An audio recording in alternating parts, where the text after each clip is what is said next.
"Mikey, I'm not doing this. It's too dangerous," I said, stomping my foot in the thin layer of snow coating the frozen ground beneath us. "Oh, quit being such a wuss. We'll be fine," he proclaimed, tugging my arm. No, Mikey, stop it," I wailed, collapsing to the ground dramatically. I knew he wouldn't keep trying to drag my dead weight. "Fine, if you won't go with me, I'll just have to do it by myself." He released his grasp and shuffled to the ice. My heart pounded like a jackhammer in my tiny chest.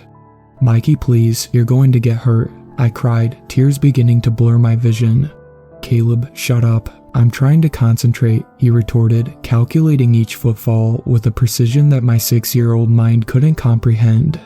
I held my breath, anxiously anticipating the tragedy that I feared would come. Mikey continued to scoot across the frozen lake, oblivious to the danger he was in. A few tense seconds later, and he'd reached the midway point.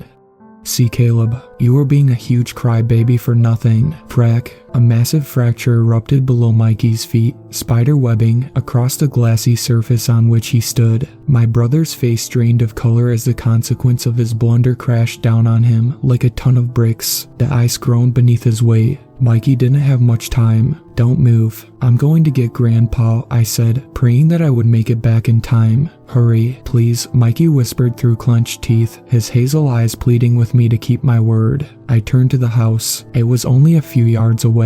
I could make it if I... Splash. The thin layer of ice separating Mikey and the frigid waters below gave way, plunging him into the wintry depths. "Help," he wailed, thrashing wildly as I sprinted to the house. I ran as fast as my little legs would carry me. By the time I made it inside, I was wheezing and sputtering nonsense. "Grandpa, Mikey, ice, fell, drowning," I cried, pointing out the window into the lake, where Mikey was visible flailing his arms, desperate to escape his frozen prison. Grandpa instantly understood. He leapt from his armchair and bolted to the shed. He returned moments later with a long bundle of rope. He brushed past me, running quicker than I knew a man his age was capable. Once we reached Mikey, he was still floundering, struggling to keep his head above water. "Mike, can you still feel your fingers?" Grandpa shouted. His presence calmed my brother somewhat, as his convulsive, erratic motions began to subside. "Yes," Mikey said, teeth chattering. "Good. I need you to take this rope and tie it around yourself. I'm going to hoist you out."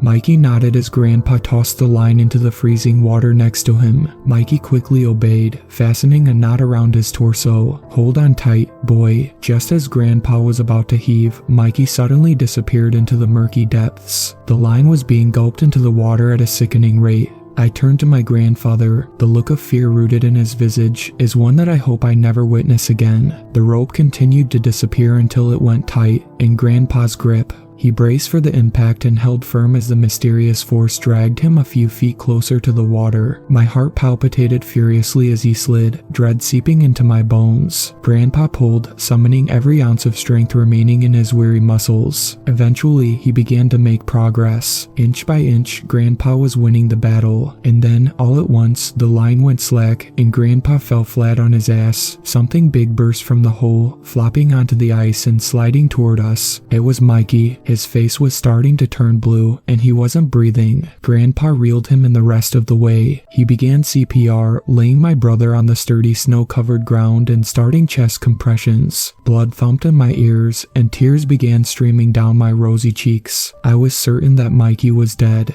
A few dozen abdominal thrusts later, and Mikey coughed up water, returning to life as he frantically gasped for air. Gradually, the color began to return to his face. I breathed a sigh of relief and threw my arms around his soaking body. "Don't ever do that again. I thought you died," I sobbed, clutching him in a vice grip. He didn't return my embrace. "Mikey," what I saw once I pulled away chilled me to my core. My brother sat motionless, staring at me with wide, vacant eyes. He didn't so much as twitch from the cold. His dead, emotionless face sent panic rippling through me. "What's wrong with him, Grandpa?" "I don't know," he said as he scooped Mikey into a fireman's carry, "but we need to get him out of the elements. Once we get inside, I need you to dial 911, okay?" I nodded, diligently following behind him. The paramedics arrived shortly after I called. They treated Mikey for mild hypothermia on the way to the hospital. They needed to take him in to make sure his stint under the water hadn't done any permanent damage to his brain. I was a bundle of nerves the whole way to the emergency room. Grandpa had gone with Mikey in the ambulance, so I rode with Grandma to meet them. She reassured me the best she knew how, but it did little good. My mind was a jumbled mess of thoughts and emotions. Why didn't he just listen to me? What was he thinking? What pulled him under for so long? And the one that really stuck with me, was this my fault? I should have tried harder to stop him. Guilt gnawed at me like piranhas devouring a slab of meat. I wasn't really to blame, was I? I tried to cram the notion to the furthest compartment of my brain as we pulled into the parking lot. We signed in at the front desk, and a few painstaking minutes later, we were reunited with Mikey. Mikey gazed at nothing in particular, his glassy eyes staring at the empty cream-colored wall. I tentatively approached him. I slowly reached toward him, terror stabbing through my chest like a butcher knife. Sweat pooled above my brow as my fingertips grazed his arm. Mikey suddenly snapped toward me, snatching my wrist with an intensity that no 9-year-old should possess. I froze in shock. Mikey's grip was ice cold, searing my skin with his touch. And those eyes, his pupils bore straight into mine. The loathing hatred behind them sent chills undulating down my spine. I was stuck there. I couldn't move. I couldn't scream. I couldn't even look to my grandparents for help.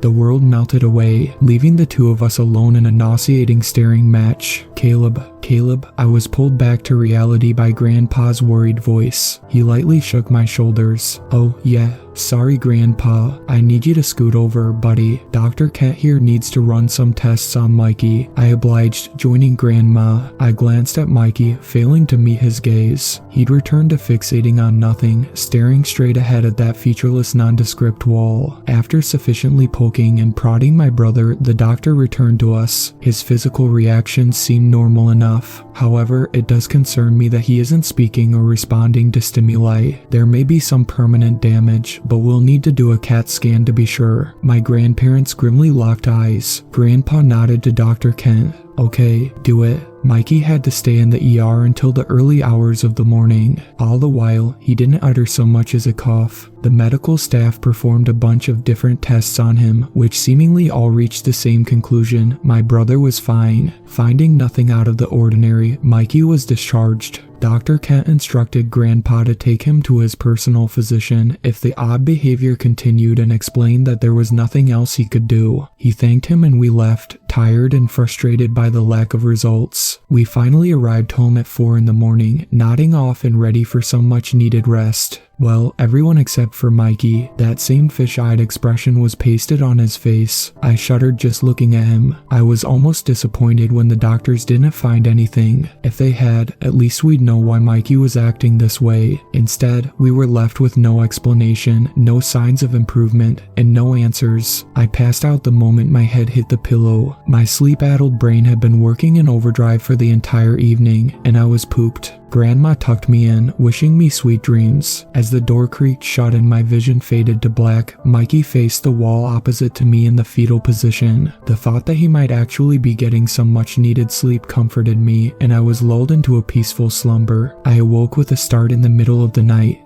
My heart was racing and my pajamas were drenched in sweat. My eyes frantically darted from side to side as they adjusted to the darkness. I attempted to lift my arm, but I was frozen. I couldn't move a muscle. I panicked. I tried to kick, to flail, to scream, anything, but it was all futile. There was no doubt about it. I had sleep paralysis. Just when I was thinking that I should shut my eyes and try to nod off, I heard it. A shuffling noise from across the room. My blood turned to ice and I slowed my breathing, listening intently. I waited, my mind running wild with possibilities, and then I heard it again, but this time it was closer, much closer. Tears welled in the corners of my eyes as terror surged through me. Slowly, a shape began to emerge in my field of vision, a humanoid shape. Mikey's face gradually slid into view. He hovered inches above me, his wide, unblinking eyes staring hungrily at my motionless form. I could feel his hot, musty breath wafting into my nostrils as I staved off the urge to vomit. He stayed there for what felt like ages, immobile and unwavering, those cold dead eyes boring into my psyche and rooting themselves in my nightmares. Out of nowhere, Mikey began to lean in closer until he was directly next to my ear. What he whispered still gives me chills to this day. "Please, help me, it wants my soul." Mikey then disappeared from view and scuttled back to his bed.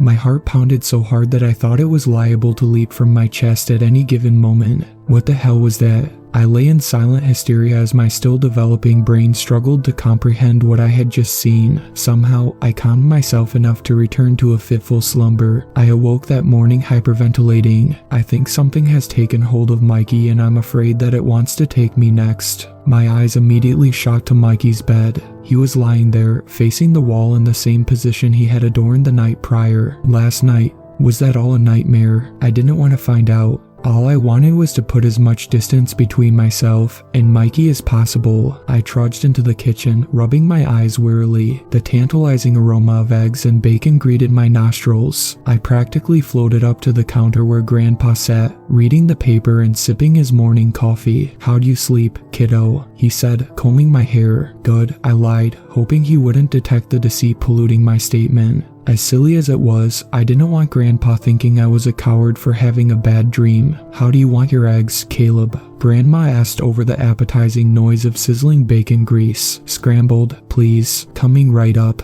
I sure hope your brother is feeling better." Grandpa paused mid-sentence. A chill crawled up my spine as the atmosphere of the room shifted. We all turned our attention to the doorway. There Mikey stood, still as a statue. The bug eyes plastered on his face were now bloodshot and marred with bulging spider-webbing veins. He was staring straight at me. All the dread from the night before returned tenfold as I quickly averted my gaze. "Hey, buddy, you want some breakfast?" Grandpa said, coaxing him to join us. No response. Mikey wouldn't take his eyes off me. I didn't know what to do. We sat in tense silence, waiting for something to happen. "Okay, Mike, let's take a seat at the table," Grandpa said, hurriedly rushing him to a chair. Mikey's legs moved, but his eyes remained glued on me. I gulped, a dry lump working its way down my throat. Suddenly I wasn't so hungry anymore. I have to go to the bathroom," I said, excusing myself from my spot. "Hurry back, Caleb. Your eggs are going to get cold," Grandma said. I nodded despondently and trudged to the bathroom, locking myself inside. I had to get away from Mikey. But how? I formulated a plot, ultimately deciding to play a twisted version of hide and seek with my brother. I was never an overly creative kid, and it was the best solution that my sleep-addled brain could conjure up. I walked out of the bathroom, returning to my family. Mikey's empty stare fell directly on me the moment I entered the room. "Thanks for breakfast, Grandma. I'm not really feeling hungry, though. Maybe you could give it to Mikey." Concern washed over her countenance, sending a pang of guilt streaking through me like a lightning bolt.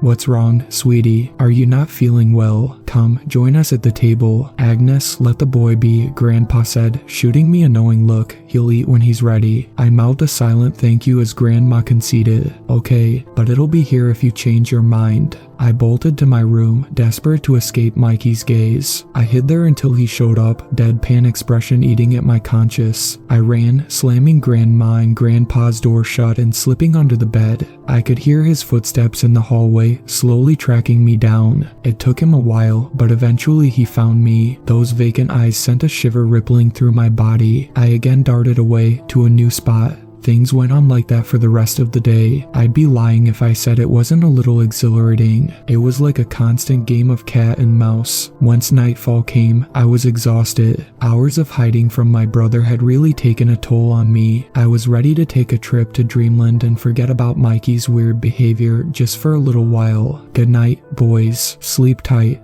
"Good night, Grandma," I said, rolling onto my side and promptly snoozing, Mikey staring at me all the while. I was jolted awake to a freezing sensation slashing into my cheek. Wind. I was outside. Why was I outside? I drearily opened my eyes, panic spiking through my chest like a spear once I realized where I was. I was met with a view of the stars and a labored dragging sound. It was me. I was being dragged through the snow. I started squirming, fighting to free myself from whoever or whatever had taken hold of me. I painstakingly rolled onto my stomach and the culprit was revealed. It was Mikey, and he was taking me to the lake. I thrashed and convulsed in his grasp, battling tooth and nail to free myself to no avail. Mikey, or whatever had taken control of his body, was too strong. He tugged me by my shirt, effortlessly pulling me closer to the water's edge. My shirt. That was my salvation. I slipped it off just as we reached the ice coating the lake's surface. Mikey continued forward, unfazed, as if he hadn't noticed the sudden lack of weight in his grip.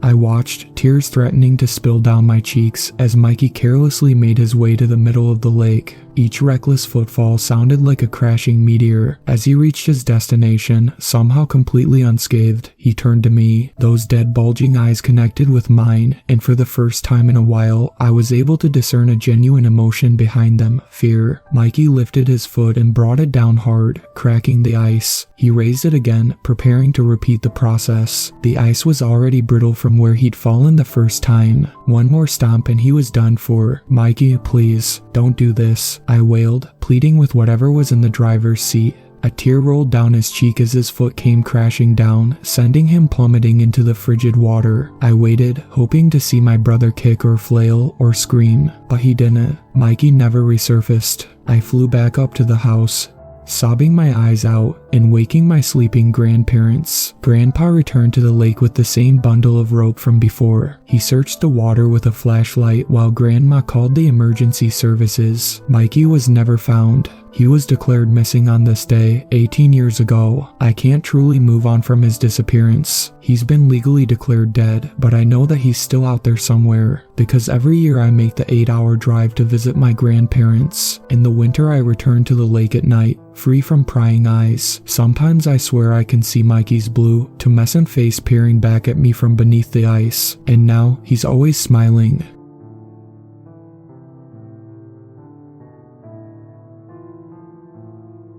Thank you to my superfans, Sweet Black Swan, Tacy, and Brooklyn. I really appreciate you guys supporting my channel, and I look forward to making more content for everyone.